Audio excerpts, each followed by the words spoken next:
guys, welcome back to my channel. So today's video is going to be on the highly requested topic of peak week. I'm going to briefly touch on what peak week is and why competitors do it. And I'm also going to be talking about my 2 peak weeks, what the differences were between them, and why one was a success and why one was a disaster. Now, I want to preface this video and let you know that everybody is different. What may work for one person may not work for you. And I think when I talk about my 2 peak weeks, you will realize that just based on my own experiences, but really make sure you remember that. And I also want to say that peak week is that only. It is 1 week of these little manipulations to get you stage ready. It is not a diet. It is not a lifestyle. It is not something to do over and over and over again, because that's not how it works. So don't think peak week is some magical thing that is going to completely transform your body and get you the results you want. I just wanted to say that because, you know, people will take anything these days and run with it. So let's get into peak week. Peak week is the week leading up to your competition show day.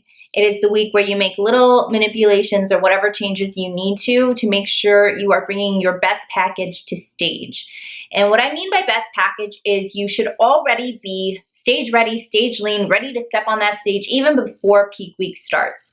Peak week is not a week where you're going to drop fat or gain muscle or do anything like that. It's basically just going to really emphasize what you've already worked so hard for during your prep through minor manipulations. Peak week's basically just meant to get you on stage looking shredded, to show off the muscles you already have, to show off the leanness you've accomplished, and that's that.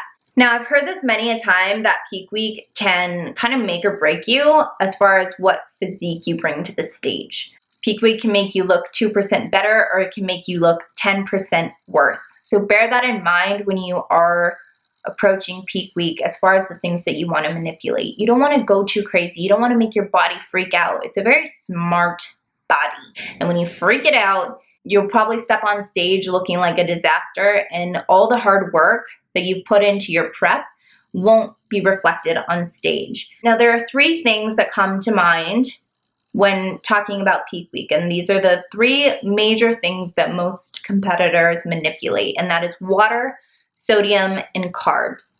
Now, I want to just briefly touch on these because I don't want this video to be too long, and there are just so many different opinions and so many different views and research out there on what should be manipulated during peak week. So I just wanted to really briefly touch on the 3 main ones. Now, I've heard many things about water. Some people say not to manipulate it at all, just do what you've been doing in your entire prep. Some people say to taper it down. Some people say to keep it up and then just cut it the day of the show. Now, as far as sodium goes, it's kind of similar to water in the fact that you would eat a bunch of sodium and then taper it down. For me, I did not manipulate sodium at all in either prep. Just wanted to throw that out there. As far as carbs, some people say to just eat like you've been doing for prep. And some people say to front load your carbs, which means eating a high amount of carbs in the beginning of the week and then slowly tapering them down. And some people say to backload your carbs, so to deplete with low carb days and then go up like right before your show. So those are the different types of manipulations. There's plenty more out there, but I just wanted to touch on kind of the main ones. Now, let's get into my 2 peak weeks. And the only reason I had 2 peak weeks in a row is because I had 2 shows in a row. The Arizona Open was the main show that I had always planned on doing, and the Tucson Terminator was one that was on my radar the whole time, and then I decided to just do it. I was like, let's just do it, and it'll be a warm-up show. You can practice, you can see what you need to figure out, and you can also have 2 peak weeks to figure out what works for you, because as you guys know, I didn't have a coach. So the peak week for the Tucson show, I literally just looked on the internet and YouTubed and pulled from every area of the internet to make this mishmash of a peak week, and it was a disaster. I did not showcase the physique that I wanted to on stage. I came in looking like a soft, kind of fluffy, watery mess on stage, and I was very pissed off the morning that I woke up for the Tucson show because it just wasn't the physique that I wanted to. I looked better the week before just following my normal prep. So I don't know why I decided to pull from all areas of the internet to make this magical peak week happen. I thought that's what people did. There's this big misconception kind of a peak week that it really is the time to make all these changes and it's gonna transform you into this shredded beast, and like that doesn't happen. Like it enhances you a little bit, but it's not gonna transform your body into any magical unicorn or anything like that. So for that peak week, as I said before, I did not do anything with sodium. The two things that I manipulated were water and carbs. I started really high with water, and then I started tapering it down as show day approached. So I went from 2 gallons to 1.5 gallons to 1 gallon to 3/4 gallon, and then 1/2 gallon the day before the show. And then the day of the show, I just sipped on water as I needed to.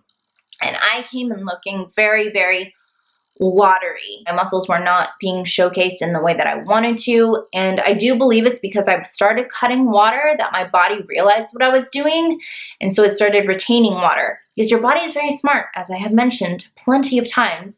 If you try and like fuck with it too much, and it realizes that you're taking water from it, it's going to retain water because it's going to be in survival mode. And I believe that's what happened. That's also what one of the judges had told me, was to manipulate my water maybe in a different way for the next show.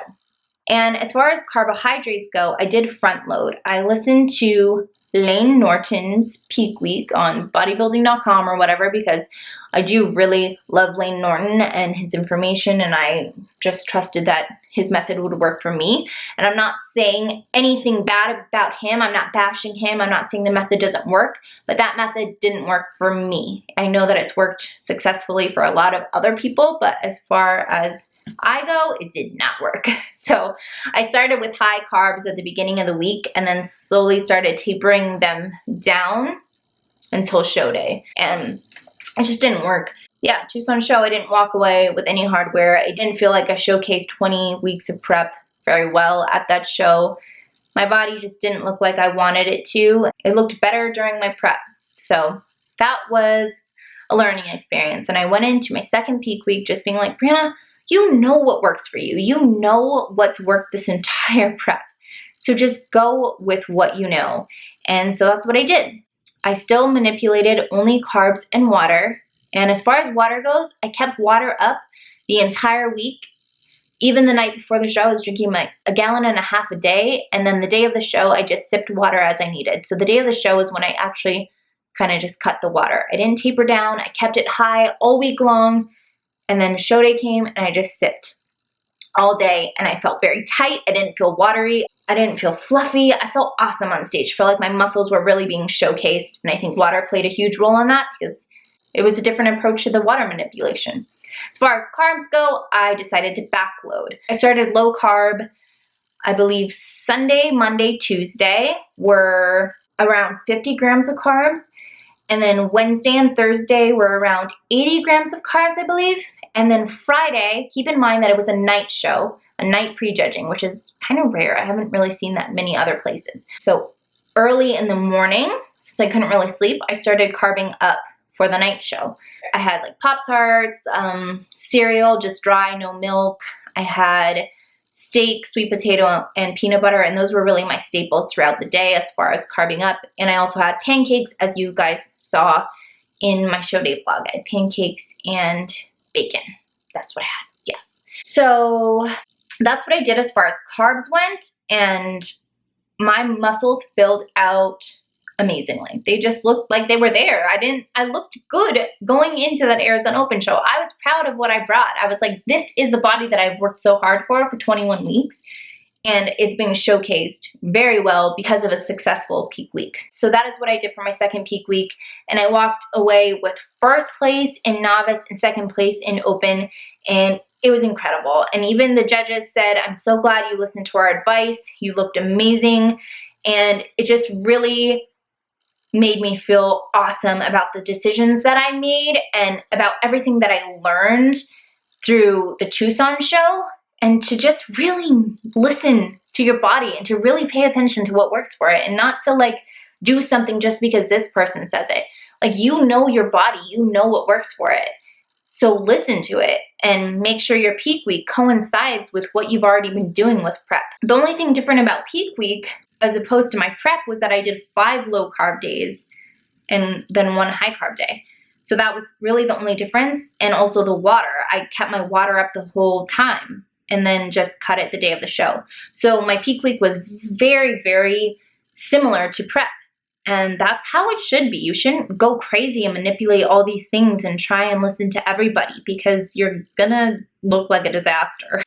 So I hope this video was informative, and I hope that it taught you that what works for one person may not work for you. Even if you're not competing, if you're just dieting or if you're just trying to reach some fitness goals or whatever it is, really be in tune with your body and really pay attention to what is a success and what is a failure.